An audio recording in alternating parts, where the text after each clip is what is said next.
புதுக்கோட்டையில் பஜ்ரங் தள் முன்னாள் நிர்வாகி கொலை வழக்கில் இளைஞர் ஒருவர் கைது செய்யப்பட்டுள்ளார். அரசு வேலை மோசடி கொலையில் முடிந்ததன் பின்னணியர். புதுக்கோட்டை ரயில்வே நிலையம் பின்புறம் உள்ள செல்வம் நகரைச் சேர்ந்த பஜ்ரங் தள் முன்னாள் கோட்ட பொறுப்பாளர் மோகன்ராஜ் 3 ஆண்டுகளுக்கு முன் இந்து முன்னணி அமைப்பிலும் இருந்துள்ளார். நேற்று காலை அவரது வீட்டில் கழுத்து அறுபட்டு கொலை செய்யப்பட்டு கிடந்தார். பஜ்ரங் தள் முன்னாள் நிர்வாகி கொலையை கண்டித்தும் குற்றவாளியை கைது செய்ய வலியுறுத்தியும் புதுக்கோட்டை திருக்கோக்கரணம் காவல் நிலையத்தை முற்றுகையிட்டு இந்து அமைப்புகள் மறியல் போராட்டத்தில் ஈடுபட்டன.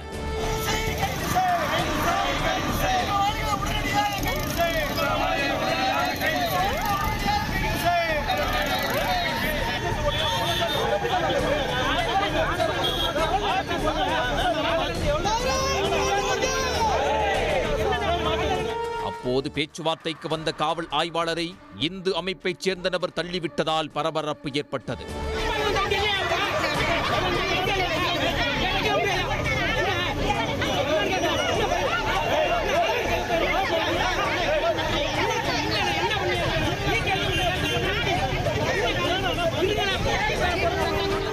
இது தொடர்பாக வழக்கு பதிவு செய்த திருக்கோக்கரணம் காவல்துறையினர் குற்றவாளியை தேடிய நிலையில் கரூர் மாவட்டம் குளித்தலையைச் சேர்ந்த 23 வயது விஸ்வா என்ற இளைஞர்தான் கொலை செய்தது தெரிய வந்த நிலையில் அவரை போலீசார் கைது செய்தனர்.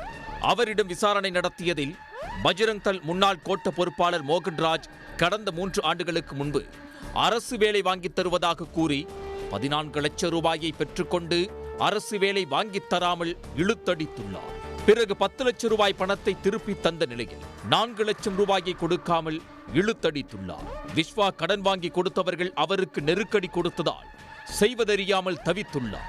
ஒரு கட்டத்தில் விரக்தியடைந்து மோகன்ராஜை கொலை செய்ய திட்டம் தீட்டி நேற்று காலை அவரது வீட்டிற்கு சென்று கொலை செய்ததாக தெரிவித்துள்ளார்.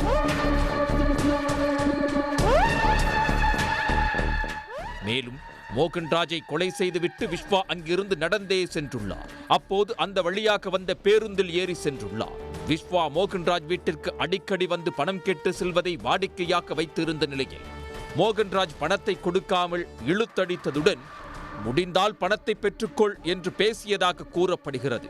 இந்நிலையில்தான் நேற்று அவரது வீட்டிற்கு சென்ற விஸ்வா அவரது தாயாரிடம் மோகன்ராஜை கேட்டு வீட்டிற்கு உள்ளே சென்றுள்ளார். அவரது தாயார் பின்பகுதியில் குளிக்கச் சென்றபோது மோகன்ராஜிடம் 7 முதல் 8 நிமிடங்கள் பேசிவிட்டு பின்னர் அவர் கையில் வைத்திருந்த பேக்கிலிருந்து கத்தியை எடுத்து மோகன்ராஜை வயிற்றில் குத்தி உள்ளார். அங்கிருந்து மோகன்ராஜ் தப்பிச் செல்ல முயன்றபோது மறுபடியும் அவரை உதைத்து இழுத்து கழுத்தை அறுத்து கொலை செய்துள்ளார். மோகன்ராஜின் அலறல் சத்தம் கேட்டு அவரது தாயார் ஓடி வந்த நிலையில் அவரையும் விஸ்வா தள்ளிவிட்டுவிட்டு அங்கிருந்து தப்பிச் சென்றது குறிப்பிடத்தக்கது. கைது செய்யப்பட்ட விஸ்வாவிடம் போலீசார் தொடர்ந்து விசாரணை மேற்கொண்டு வருகின்றனர். அரசு வேலை வாங்கித் தருவதாக கூறி பணம் பெற்று ஏமாற்றியதாக இந்து அமைப்பின் முன்னாள் நிர்வாகி கொலை செய்யப்பட்ட சம்பவம் புதுக்கோட்டையில் பரபரப்பை ஏற்படுத்தியுள்ளது. உடனுக்குடன் செய்திகளை தெரிந்து கொள்ள சன் நியூஸ் பெல் ஐகானை கிளிக் பண்ணுங்க.